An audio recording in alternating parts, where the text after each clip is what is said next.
Les damos la bienvenida a un programa más de Primer Plano. En esta ocasión vamos a iniciar nuestra conversación y les proponemos que nos sigan en ella con el tema de la marcha que tuvo lugar el jueves pasado, el 20 de noviembre, que fue una marcha no nada más en la Ciudad de México, sino en varias ciudades mexicanas y no nada más en México, sino hubo manifestaciones en otras ciudades, en otros lugares del extranjero, todo alrededor de lo acontecido en Iguala y de la desaparición de los 43 estudiantes normalistas de Ayotzinapa. Además, está la forma en que se desarrolló la marcha, el contenido de la marcha y el final de la marcha, que es también preocupante y se necesita analizarlo. Ese es el tema que vamos a abordar. ¿Quién quiere empezarle? Pues yo creo que fue una marcha exitosísima por su contenido, por el tono que tuvo, porque refleja el sentir de millones de ciudadanos en el país. Creo que la inmensa mayoría se encontró reflejado en precisamente este sentimiento de impotencia, de indignación. A propósito de los acontecimientos de Iguala, hay por supuesto un enorme poder de convocatoria al cual distintos sectores han venido agregándose. Lo que es un elemento preocupante es cómo termina la marcha, las acusaciones de que había provocadores y el desenlace posterior. Hay en primera instancia 14 personas detenidas, posteriormente el Distrito Federal libera a 4 de ellos, a pesar de que algunos de ellos estaban involucrados en un episodio muy poco edificante, que es haber, digamos, secuestrado un camión de gas y lo intentaron quemar. Debo subrayar que ese grupo fue en contra de la decisión de la mayoría de no manifestarse en el bloqueo, digamos, no llevar el bloqueo o la manifestación al Boulevard Aeropuerto. Por tanto, creo que ahí hay un elemento sospechoso. Y finalmente hay varios detenidos en el ámbito federal. Lo que no está claro es que la policía haya detenido efectivamente a los que generaron los destrozos. Y a estas alturas, pues tienes un sector de la derecha diciendo mano dura y por favor encarcélenlos y no los saquen. Y por otro lado hay sectores que con más cautela dicen, oiga, una cosa es que esta sociedad, y creo que masivamente también reprueban los actos violentos, y otra cosa es que la policía esté deteniendo sin ton ni son al primero que pasa por ahí, y diga, usted no la debe, pero usted la va a pagar, y estén en estos momentos detenidos personas que no necesariamente son responsables de los actos vandálicos. O sea que ojo con ese tema. Yo coincido con ustedes en que es muy preocupante el que se hubiera destacado por algunos medios muy acentuadamente el final de la marcha que terminó con estos actos de violencia en el Zócalo, porque esos borran o pueden borrar, esa es la preocupación que a mí me parece central, pueden borrar o intentan borrar a través de actos vandálicos de unos cuantos que se meten allí en estas marchas para que esa sea la noticia principal, cuando las noticias principales deben haber sido el éxito de la marcha, como estamos diciendo, los miles y miles de personas que fueron libremente, que fueron desde 3 puntos, partiendo desde 3 puntos distintos, llenando el Zócalo como pocas veces se lo ha llenado, porque también dijeron, no, pues 30,000, y esto es absolutamente falso. La pura plancha del Zócalo debe contener en cada metro cuadrado unas 3 personas. Eso serían 120,000 personas, por lo menos. Pero estaban las calles aledañas tapadas y fueron llegando los últimos después de las 9 de la noche. Y yo leí varias reseñas y también una magnífica que me pareció de un sociólogo, Germán Castro, que hace un detalle muy bien hecho de todos los que concurrieron, no solo los de las instituciones principales de educación superior, sino sindicales, populares, de las universidades privadas, muy destacadamente de la Iberoamericana, que iba con un ambiente muy festivo y que iban señalando cuando había alguna gente que quería introducirse en términos más o menos vandálicos, lo aislaban, lo señalaban y le decían, tú no, tú eres esta, y estaban agarrados y impidiendo la entrada de este tipo de provocadores, lo cual habla de la civilidad con la que se están dando estas mayorías que se manifiestan, que es la que hay que defender. Y también hay que desenmascarar los hilos que nos lleven a ver quiénes están propiciando la entrada de los anarcos y quiénes les pagan.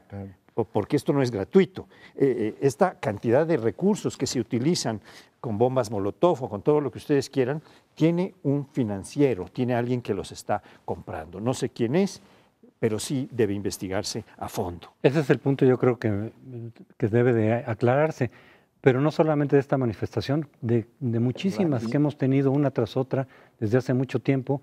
Surgen estos personajes, surge esta violencia, este vandalismo, y no se nos dice claramente quiénes son y a quién responden, porque viene siempre la sospecha también ahora de que son del Estado, que son tipo halcones, que son como infiltrados.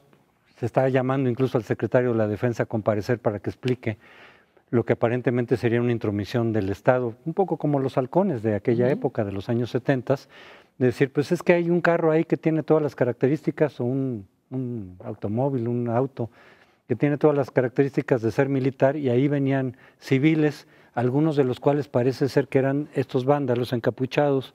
Entonces, si es así, pues el Estado que está buscando con desestabilizar, con desprestigiar, y echándole más fuego a la hoguera, me parece a mí. Sí. Pero yo no descarto la posibilidad de que pueda venir de otras fuentes tampoco esto, de grupos más radicales que sabemos que los hay. En fin, hay muchos grupos que quieren desestabilizar realmente el Estado con ideas, pues quizá muy utópicas desde mi punto de vista, de reconstruir todo desde cero, pero que aprovechan todas las movilizaciones, los hemos visto. Se ha dicho que algunos de estos vándalos están protegidos ahí en la UNAM, en el Auditorio Justo Sierra. No sé si sea correcto eso o no, pero se ha manejado mucho esa versión. Entonces, ¿esos a quién responden también?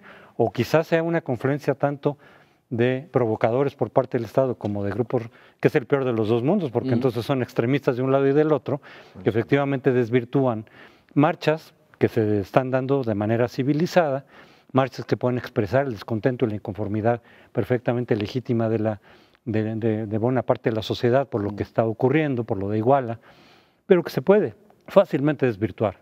La marcha y el final de esa marcha sí era festiva, la verdad es que lo que a mí me tocó estar viendo, se notaba un espíritu de satisfacción por habernos unido, aunque el motivo no era para estar festivo de ninguna manera, pero sí había el sentido de solidaridad frente a un acontecimiento muy desafortunado.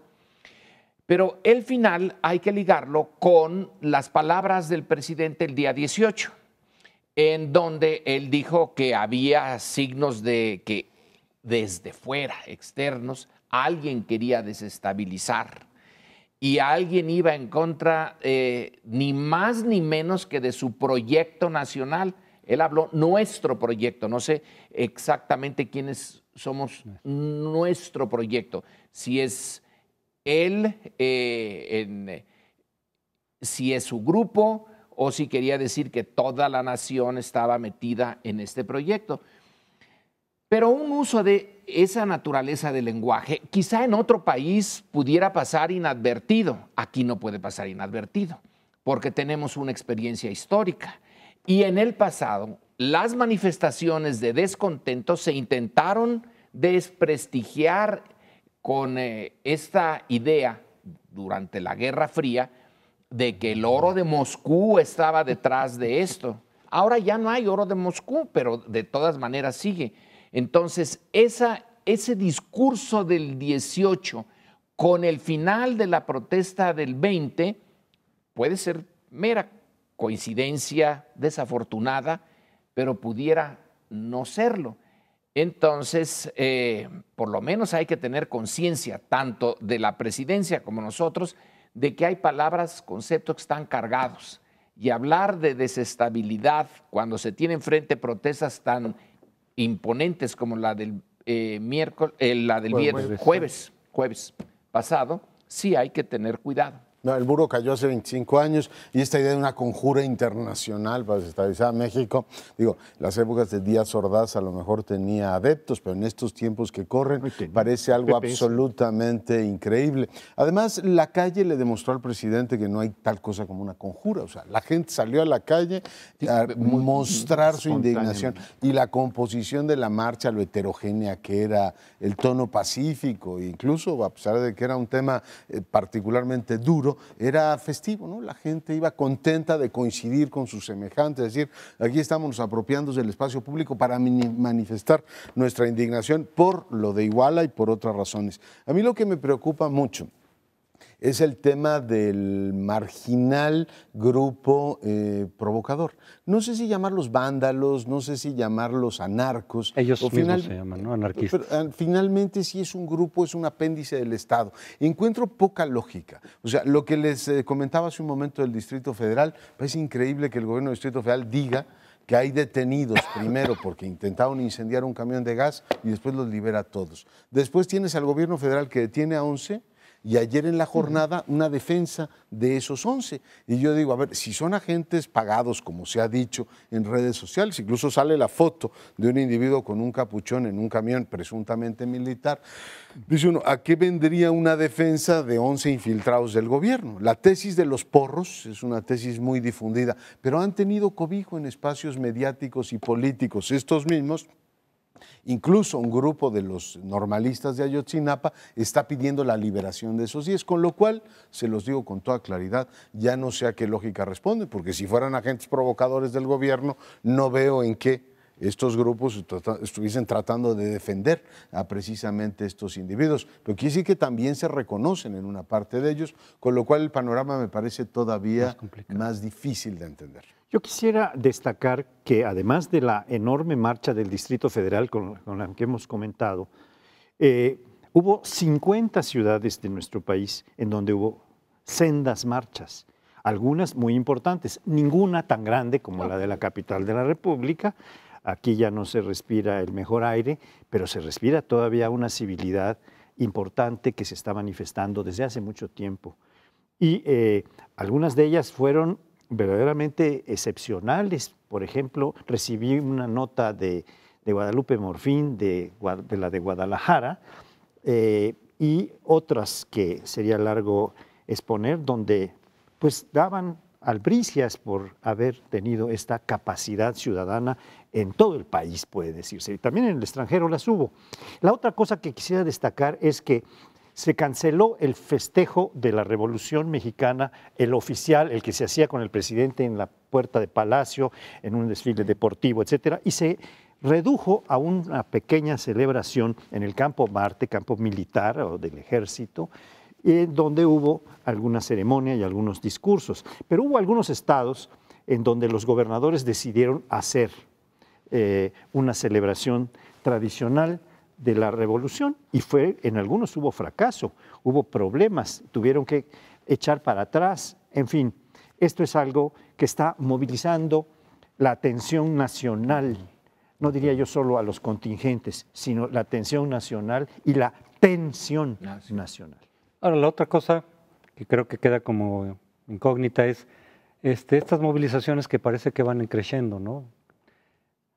Exactamente qué se plantea. O sea, hay una indignación, hay solidaridad con los padres de los normalistas, desde luego, hay un reclamo pues al gobierno, no sé si a toda la clase política, como que fue un detonador lo de Iguala, de una serie de descontentos que vienen desde atrás, tanto en materia de seguridad como en muchas otras cosas.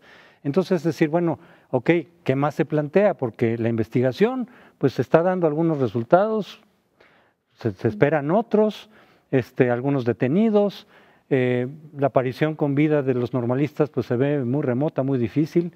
Ojalá no fuera el caso, pero pareciera que entonces que nos devuelvan con vida, pues si eso no va a pasar, entonces ¿qué? Es decir, creo que este descontento, ¿no?, tendría que canalizarse más allá de Iguala, aunque el Iguala haya sido el detonador, para decir, bueno, ¿qué? Por ejemplo, parece ser que ya vienen en estos días, hoy mismo, quizá planteamientos nuevos de qué se va a hacer en términos de la seguridad, es decir, no se puede quedar nada más con medio solucionar lo de Iguala y ya, sino decir, bueno, ¿y qué vas a hacer frente a la inseguridad? No puedes seguir con lo mismo porque vas a obtener los mismos resultados. Tiene que haber algo más. Pero ese algo más lo veremos más adelante porque ya se acabó nuestro primer espacio. Bloque. Bueno, entre las consignas que se oyeron el jueves e incluso desde antes, en otras manifestaciones, en otras movilizaciones, es la de fuera Peña. Hay un clamor en cierto sector de la sociedad, no sé hasta dónde llegaría realmente esta posición, de que a raíz de lo de Iguala, Peña Nieto tendría que renunciar. ¿Cómo renunció? De hecho, derivado de los mismos hechos, el gobernador de Guerrero. Ahí yo lo que planteo es lo siguiente. Desde luego que la democracia política implica el que haya mecanismos y procedimientos que eventualmente permitan remover pacíficamente e institucionalmente a un jefe de gobierno, incluso en funciones. Es parte de la rendición de cuentas sin la cual la democracia simplemente no se entiende. No tenemos esos mecanismos, no los hemos desarrollado ni siquiera para aplicar sanciones a expresidentes, como en muchos otros países de América Latina ya lo ha habido. Es una asignatura pendiente que tenemos, el de poder eventualmente llamar a cuentas por lo menos a un expresidente, no digamos ya un presidente en funciones. Sin embargo, por otro lado, creo que se tiene que tomar en cuenta que aún en las democracias más avanzadas, no es por cualquier cosa que puedes remover a un jefe de gobierno. Es decir, hay condiciones, hay circunstancias y se supone que la remoción puede venir por abusos graves, por violaciones graves, por daños graves a la nación, no por cualquier cosa, porque también está del otro lado la posibilidad de una inestabilidad política, de una ingobernabilidad, de que nadie resista, digamos, estar en el cargo, porque si es por cualquier declaración, algún error, negligencia, abusos que siempre hay en la clase política de todas partes del mundo, pero menores, entonces no tendrías ninguna estabilidad. Del otro lado del autoritarismo y de la impunidad, en el extremo no está la democracia como mucha gente cree. La democracia está en medio, en el equilibrio. Del otro lado lo que está es la ingobernabilidad y la anarquía. Entonces yo no digo que no tengamos que urge desarrollar mecanismos de rendición de cuentas, por supuesto, en México. Solo que por lo de Iguala, si lo que se está solicitando es que Peña renuncie por lo de Iguala, me parece que ahí sí ya hay mucho alejamiento, como si él fuera directamente el que hubiera dado la orden. Ha habido también consignas ahí que dicen Peña asesino, como si él hubiera dado la orden de detener o desaparecer a estos estudiantes, cosa que sí se aplicaba a Díaz Ordaz en 68 o a Echeverría con el 71, pero aquí me parece ya que es demasiado alejado. Y una cosa es que pueda haber cierta responsabilidad de Estado y otra cosa es la culpabilidad penal, personal de los funcionarios. Entonces me parece que ahí en ese punto habría que tener cuidado. ¿Qué se lograría realmente con una remoción de Peña en esa circunstancia o por esa razón? Sí, yo supongo que habría que añadirle a esto lo de la Casa Blanca, porque ahí sí ya hay una conexión directa con el presidente y se empieza a asemejar lejanamente, desde luego, a Watergate, en donde hay un uso de la influencia política, en el caso norteamericano, de pedirle a unas gentes que vayan a la oficina del Partido Demócrata en la noche y se roben unos expedientes. En el otro es la sospecha del tráfico de influencias. Pero también en el caso de Pascual Ortiz Rubio, bueno, no se le acusó de crímenes ni de nada así terrible, simplemente que era necesario, que consideraron entonces en la clase política, removerlo para cortar un nudo gordiano, que también puede ser el caso. Estamos por el momento en un callejón aparentemente sin salida clara, por eso esa expresión, no digo que sea la más adecuada ni que vaya a suceder, pero es posible que ante el nudo, bueno. Yo creo que es muy difícil atribuir responsabilidad directa al presidente de la República por el caso Ayotzinapa. Sin embargo, creo que donde puede estar el hilo que nos lleve a una situación de este tipo está en la parte penal, que sería tráfico de influencias que ya mencionaba Lorenzo, y la parte administrativa, la falta administrativa que se llama conflicto de interés. He estado estudiando un poco la ley de responsabilidades de servidores públicos. Me parece, como a muchos otros analistas que he estado leyendo en estos días, que el conflicto de interés está perfectamente tipificado en estas conductas. Faltan algunos elementos para unir con pruebas y no meras presunciones, que son bastante claras las presunciones. Las presunciones también son una posibilidad jurídica. Se presume que porque tiene tales evidencias que conducen a pensar que un contratista que tuvo 30,000 millones de contratos, en donde ganó 8,000 millones de pesos en sus empresas, le dona una casa o hace un contrato de compraventa con una tasa muy baja de interés, del 9%, cuando los demás están pagando 12, 14% de interés, y le admite un pago a plazos en una casa que primero construye con las indicaciones precisas y el arquitecto que decide la señora, y después hace el contrato de compraventa. Todo esto, pues son indicios, no digo que estos sean pruebas, pero todo esto sí podría conducir, y claro que se suma, lo que no puede dejarse de sumar hoy en cualquier escándalo que aparezca público, de la connivencia de lo público con los criminales privados, se va a salir lo de Ayotzinapa también. Entonces viene a conjugarse en un ambiente que está dando este caldo de cultivo, que está apuntando al jefe de Estado.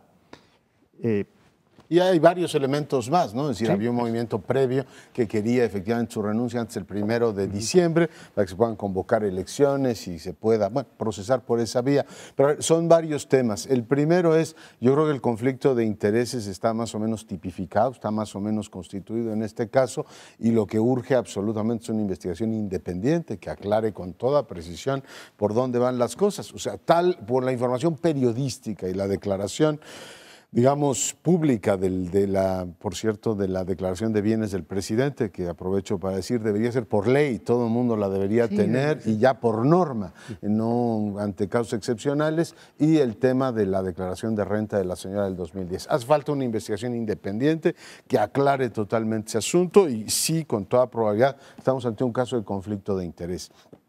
La pregunta que nos hacía Crespo es, ¿debe renunciar el presidente por lo de Ayotzinapa, por lo de la Casa Blanca, porque la economía no funciona?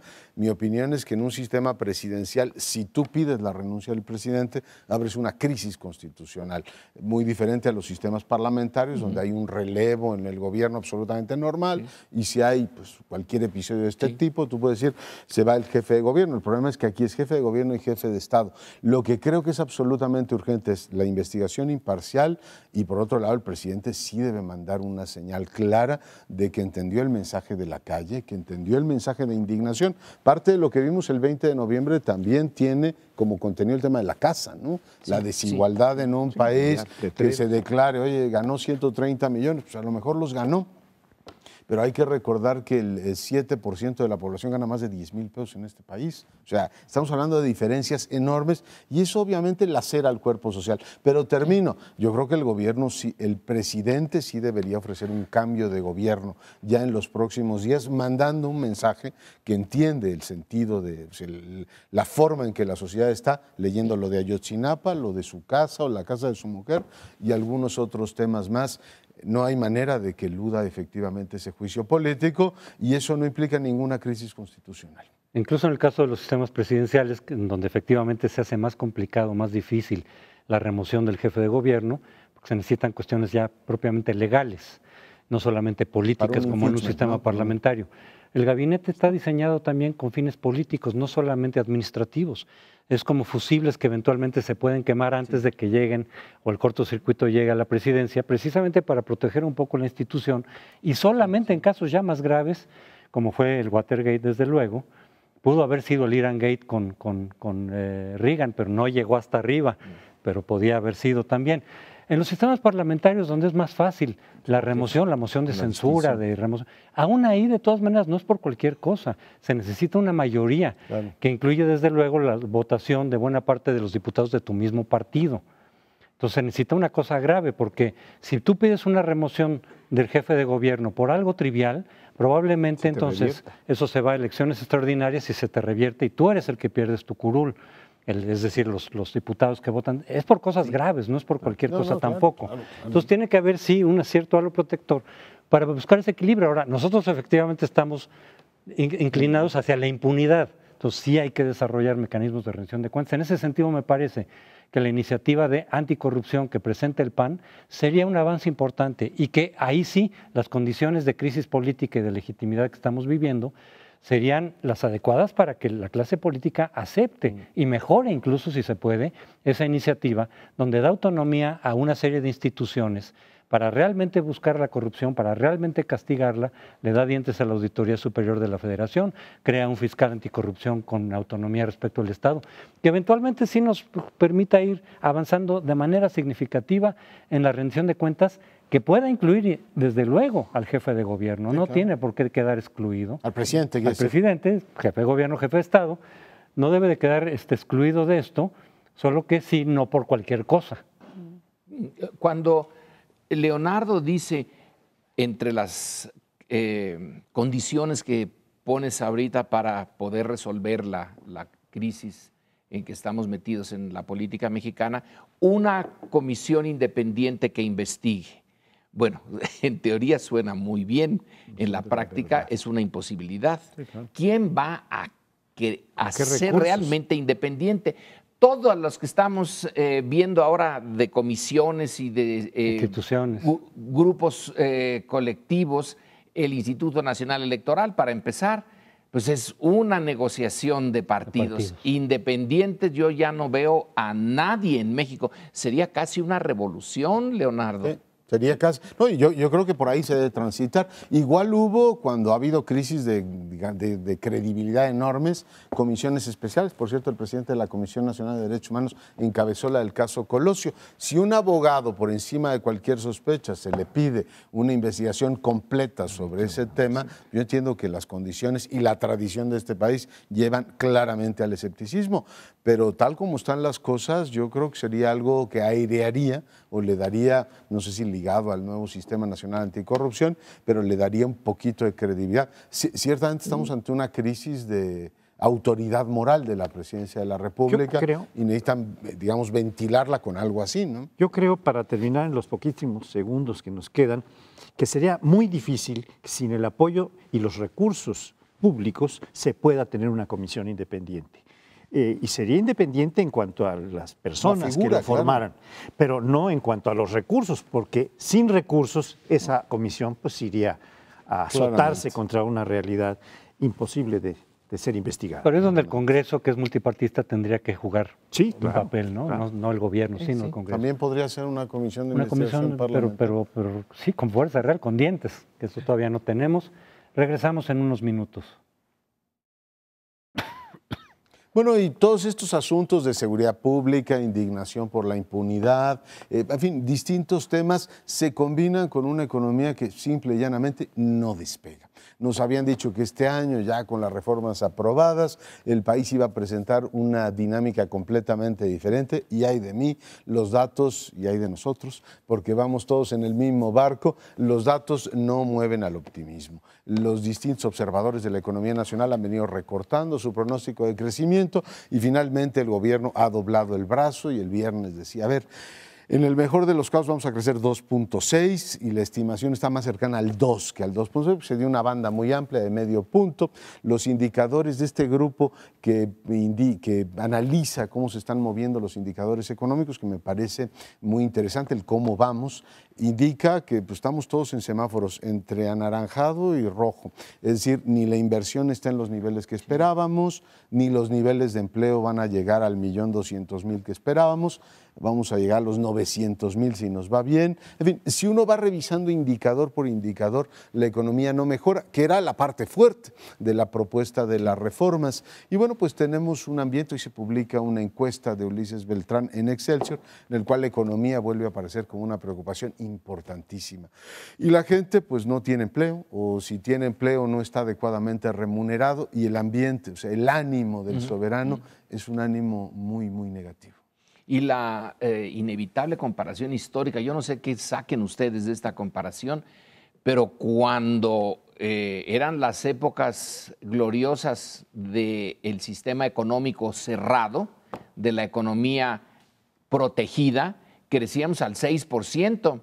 Claro que la población crecía más que ahora, pero de todas maneras, si le restamos el 3% del crecimiento demográfico, quedaba un margen muy buen 3% de crecimiento real anual, porque si a ese ponle 2.2, le quitamos el crecimiento de la población, ahora. Entonces queda en 1.3, que es menos de la mitad de lo que se crecía en aquellos años dorados del milagro mexicano. Así que tenemos un punto de referencia y ese punto de referencia hace que hoy se vea todavía más raquítico de lo que de por sí es. Lo que se ha dicho desde que inició este gobierno es los dos problemas básicos que tiene que enfrentar el gobierno son seguridad y economía. La economía se vino retrasando, el crecimiento en estos 2 años no ha despegado. Se decía que por las reformas, que las reformas serían el resorte que permitiría que hubiera mayor inversión, mayor empleo, etcétera, para ya empezar a crecer con tasas más significativas. No ha sido el caso hasta ahora.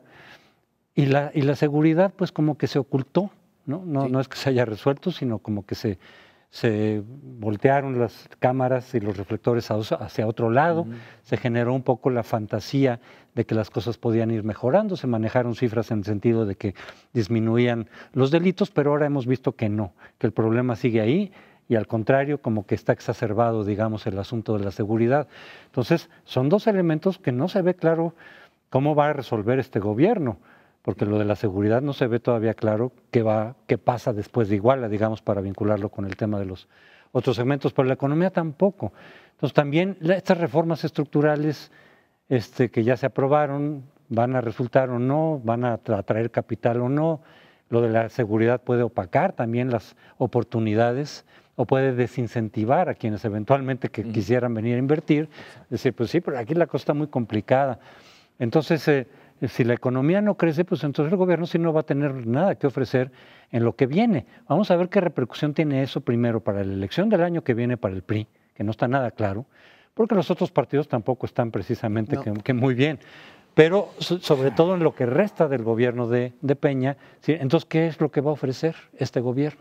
Yo creo que son varios los factores que nos pueden apuntar una explicación de por qué este cálculo, porque es un cálculo el que se está haciendo, de que en lugar de crecer al casi 3%, 2.9 o algo así, se ha ido bajando y se ha puesto ahora en una banda de entre el 2.1 y el 2.6. Uno de ellos es la falta de inversión que se estaba esperando masivamente, la llegada.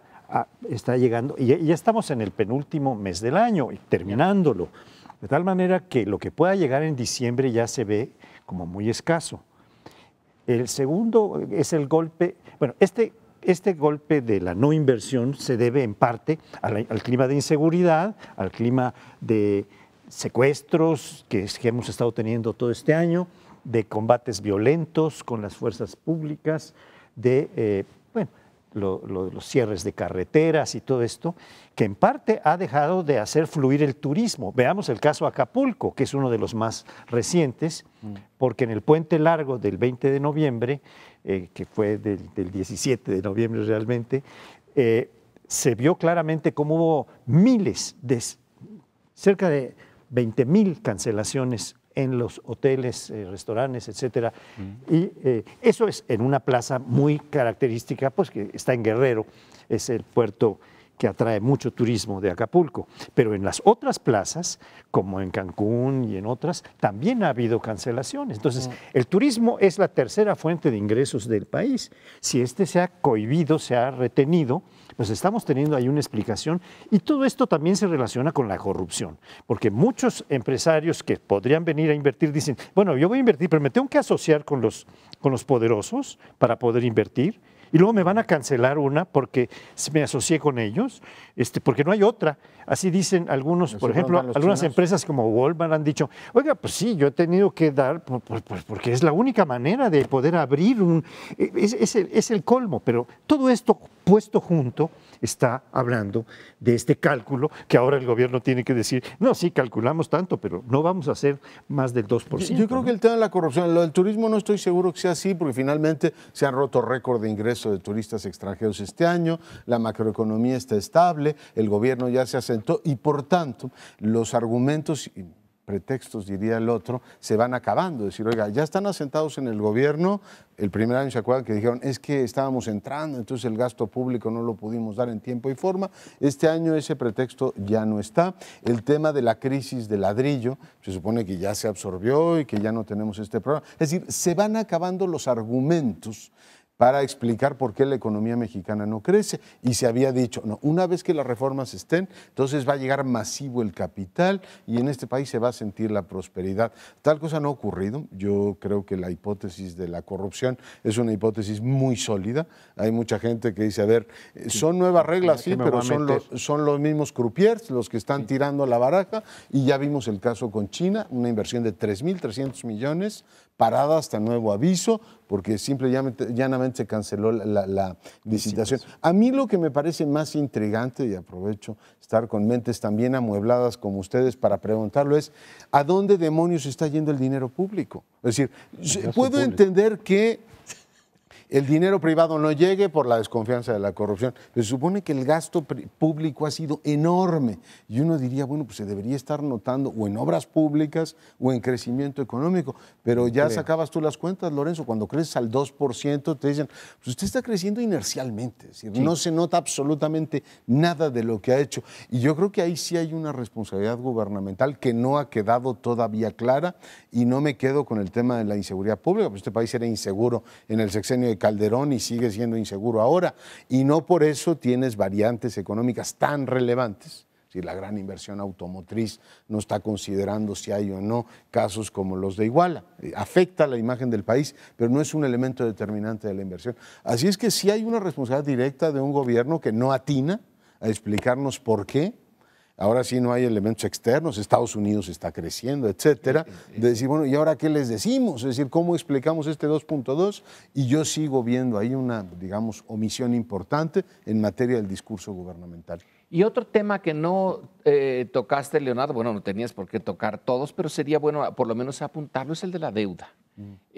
Hay una creciente preocupación porque una de las fuentes para este gasto público, que tú no ves que tenga ningún efecto, pero está aumentando la deuda ahora que el precio del petróleo está bajando, que es el otro elemento. Se bajó de manera notable el precio del petróleo, aunque no lo hemos visto en las gasolinas que ponemos. Esas siguen subiendo, el petróleo bajando, pero en los ingresos públicos sí hay un efecto. Y yo necesitaría realmente que un buen economista nos dijera, no se preocupen del aumento de la deuda, eso está controlado, porque ya hemos visto varias veces cómo el aumento de la deuda puede terminar en una catástrofe. Pregúntenselo a Zedillo. Bueno, sí, retomando lo que dice Leonardo, por un lado, es que el primer año claramente no hubo el gasto público y se daban unas explicaciones ahí en el sentido de que pues se estaba esperando para ver, que apenas era el primer año. Yo no sé si realmente hubo gasto público en este segundo año, pero pareciera que tampoco. No se ve por dónde efectivamente, en qué está, por dónde se ha canalizado, y quizá por eso no repercute en la economía. Ahora, el hecho de que se empiece mal, a pesar de la corrupción, que desde luego que es un factor que siempre está ahí presente, que desvía fondos, que es un inhibidor del crecimiento económico, se sabe perfectamente eso, pues tenemos casos como el de Zedillo también, en donde se empezó la economía totalmente en el piso, con la crisis de 94-95, y no sé exactamente qué fue lo que hizo, pero terminó creciendo, entregó, digamos, el poder creciendo al 6 o 7%, que no se sostuvo desde luego, en el promedio ya ha sido, pero de pronto salió de un bache terrible, y al final del sexenio se empezó a disparar el crecimiento económico. No habría que pensar que esto no podría ocurrir, nada más que no sabemos bien cómo le van a hacer. Pues en todo caso sigue ahí digamos, la incógnita de dónde está el dinero público, porque no se nota en el crecimiento. Hay muchos asuntos, aparte de la deuda del gobierno federal, está la deuda de los estados, en el caso de Coahuila, en el caso de Quintana Roo, ha tenido incrementos preocupantes. Uno se pregunta qué hacen los gobernadores, cada vez que hay problemas dicen que venga el centro a gobernar, pero sí para adquirir deuda, esos sí son soberanos. En fin, ojo con ese asunto. Les propongo que hagamos una breve pausa, regresamos, estamos en el primer plano. Vamos a tocar ahora un tema internacional, pero que repercute directamente en muchos mexicanos, que es el programa Obama de migración, que está dedicado a evitar una deportación a los que entraron ilegalmente al país, a Estados Unidos. Es más, el plan de Obama solo puede beneficiar a los que no entraron ilegalmente o tienen hijos que nacieron en los Estados Unidos y ya son ciudadanos, esos hijos, y les repercute a los padres la posibilidad de acogerse a este programa. El programa se ha calculado que no beneficiará a más de 5 millones de personas, lo cual ya es muy, muy amplio. Una periodista mexicana en Estados Unidos lo llamó, es peor es nada, ¿no? Porque sí está, pues, con la posibilidad no de otorgar la nacionalidad, sino de legalizar la estancia y autorizar el trabajo de algunos millones probablemente de migrantes, no solo mexicanos, sino de muchos países. Centroamérica tiene muchísimos, cada vez más, pero sí, el grueso de esos serían los mexicanos, que son los que más pues, fuerza de trabajo expulsamos hacia los Estados Unidos. Entonces, bueno, este es un tema que sí puede repercutir favorablemente. La Cancillería ya dijo que le parece muy bien la medida de Obama, y es una medida que se inserta dentro de una contienda política en donde los republicanos, al ganar la mayoría tanto en Cámara de Representantes como en Cámara de Senadores, dijeron, esto no pasa. Dijo Obama, bueno, pues no pasará por allá, pero con mis facultades de ejecutivo yo puedo hacer una serie de medidas que son las que están en discusión. Propongo para eso. Yo diría, por supuesto, es una ironía, mi querido Paoli, que no es un tema internacional, es un tema interméstico. Cuando 5 millones de nacionales están efectivamente involucrados en la medida, es un tema, es más, nos debería preocupar mucho más e interesarnos mucho más en la suerte de esto que algunos teóricos llaman la frontera viva, ¿no? Es decir, donde están nuestros nacionales está el país. Por tanto, lo reivindico como tema nacional y creo que tiene un elemento muy positivo. Es decir, permite que todos aquellos que no quedaron cubiertos con la acción de los Dreamers, que es la primera que hace Obama, sus padres, en este caso la ampliación del DACA es para los padres de los Dreamers, es un acto de justicia. El propio Obama dijo, a ver, no podemos ser una nación hipócrita que niegue que esta gente trabaja con nosotros, tiene una vida, tiene hijos norteamericanos o tienen permiso de residencia. Muchos de ellos tienen estudio. Por tanto, creo que entra tarde al asunto, pero entra correctamente Obama. Hace de necesidad virtud y en el último tramo que tiene, pues tratar de tomar algunas decisiones así. Pero trae un regalo envenenado, o sea, nos dieron un pastel y nos dieron una daga, porque al mismo tiempo dice, a ver, todos aquellos que no estén en el supuesto, que son 5 años, se va a endurecer las deportaciones. Y además nos dijo, se va a endurecer, por supuesto, la frontera. Y en eso Obama, que es un presidente que personalmente a mí me resulta muy simpático, ha demostrado que el músculo lo tiene, pero absolutamente al día, y ha sido el máximo deportador. Por tanto, tenemos motivos para celebrar el que estos 5 millones puedan quedar amparados. Temporalmente, ojo, porque con una medida del Ejecutivo, del que venga, va a decir, pues donde dijo Obama esto, yo la revoco y quedan en una precariedad enorme. Pero por la otra es, pues sí, te quiero mucho, vecino, pero voy a endurecer la frontera. Y hay de todos aquellos que lleven 1 o 2 años o estén pensando en entrar ahora, porque a eso sí les va a caer la parte musculosa del aparato administrativo. Por tanto, le veo las dos caras. Y qué pena que sea el tema de los mexicanos el que sirva de pretexto para un conflicto entre Obama y los republicanos. Ahí las vidas y los intereses de millones de mexicanos es lo que menos importa. Ahorita están realmente luchando los demócratas que tienen minoría en las dos cámaras y su presidente contra unos republicanos que les importa un pepino la lógica de por qué están aquí, qué contribuciones hacen, son realmente un peligro, son una ayuda. Eso no tiene nada que ver. Quieren obstaculizar a Obama al máximo. Y entonces, ¿qué lejos estamos de aquel 2001, cuando Fox llega a la Casa Blanca, Bush le hace la primera recepción de Estado que tenía en ese momento de su presidencia, y Fox exige que se resuelva ese problema en unos meses? Toma por sorpresa a Bush, a Condoleezza Rice, su asesora de Seguridad Nacional, y México estaba en la posibilidad de, o creía estar en la posibilidad de exigir que a los mexicanos se les tratara bien. Ahora no estamos en ninguna posibilidad. Si ya estábamos en una situación de indefensión, bueno, ahora estamos muchísimo más. Aquí la fichita mexicana es una fichita de juego que la ficha misma no importa. Sí, se dijo mucho en esa ocasión que efectivamente estaban las condiciones, la relación de amistad que había entre el presidente Bush y el presidente Fox, hacían favorable lo de la enchilada completa de la que hablaba Jorge Castañeda. Y luego se dijo que se cruzó la cuestión de las Torres Gemelas y el terrorismo, y la atención de Estados Unidos se fue a Medio Oriente, y entonces se perdió la oportunidad. Pero la duda queda de realmente hasta dónde de verdad el gobierno de Bush hubiera abierto las puertas a regularizar esta situación de los migrantes mexicanos, porque al final de cuentas se trataba de un gobierno republicano que son mucho más reacios que los demócratas a eso. Entonces, a lo mejor fue una mera fantasía de nosotros que luego ya no pudimos comprobar en la realidad. Pero por lo mismo se dice, está tomando alguna decisión Obama tarde.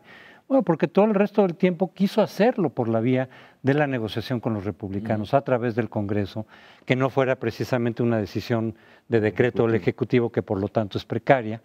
Y solamente cuando ya le queda solamente estos 2 años, es decir, y que ya no tiene las mayorías, y que ya no va a haber negociación y no tiene ninguna fuerza para empujar este tema negociadamente en el Congreso, pues entonces su última ficha es esta, ¿no? Y de todas maneras, tomando en cuenta la reacción de los republicanos, se endurece la parte que dice, les abrimos a 5 millones, pero todos los demás quedan afuera, les vamos a aplicar, digamos, la maquinaria pesada, porque está pensando en términos también de la reacción de los republicanos y todos sus electores. Es decir, no es que sea yo muy suave con los mexicanos, estoy abriendo una posibilidad, pero para los que queden fuera de ella, vamos a endurecer la mano. Yo creo que no es una medida exclusivamente fincada en las capacidades o responsabilidades que tiene el Ejecutivo en Estados Unidos, sino también interpretando las leyes migratorias la ley migratoria de los Estados Unidos, porque hay varias medidas que va a tomar Obama que están condicionadas de acuerdo con la ley, lo de fortalecimiento de la frontera, lo de incremento de las deportaciones, que ya de por sí son muy amplias, como bien apuntaba Leonardo, pero hay otra serie de medidas que sí son estrictamente del manejo del Ejecutivo, administrativas, cómo se administra la deportación, cómo se lleva a cabo la protección de la frontera. Todas estas son medidas que son de facultades del propio presidente, no son meras reglas de un decreto, no son una mera un basamento jurídico solo en los reglamentos, sino también en la ley interpretada por Obama y aplicada por la administración de Obama. Por eso digo que eso es un asunto internacional en el sentido de que, bueno, por supuesto, pero están ahí la migración que es de México, una gran parte de la migración, pero ahí está la otra migración, la suramericana, la centroamericana muy marcadamente, y las otras migraciones que llegan a Estados Unidos, porque esto no solo se va a aplicar en la frontera norte de México, se va a aplicar en todos los que lleguen ilegalmente al país y ya tengan más de 5 años residiendo o tengan hijos o alguna de las características que ya la ley señala. Esto ya la ley lo da.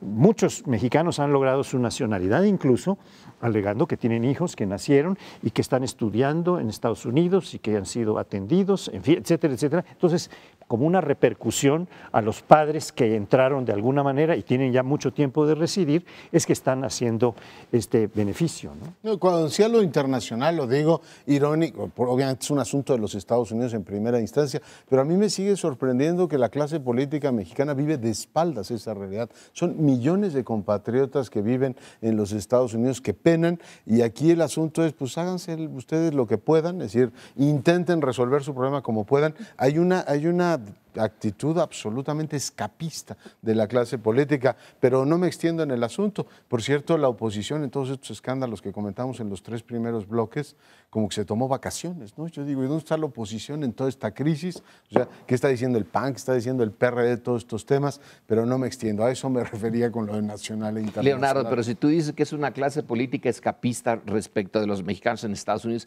¿es escapista respecto de los mexicanos aquí? Claro. Aquí no le entra a los problemas, sino hasta que le revientan, le brotan así ya frente a su rostro, entonces tiene que hacer algo. Por eso daba la posibilidad de que se hubieran ido de vacaciones, escapista, pero no se han ido de vacaciones. Pero le aplicaremos el premio Gran Jaudini, sí, porque tenemos que escapar ya que este programa de Primer Plano está concluyendo.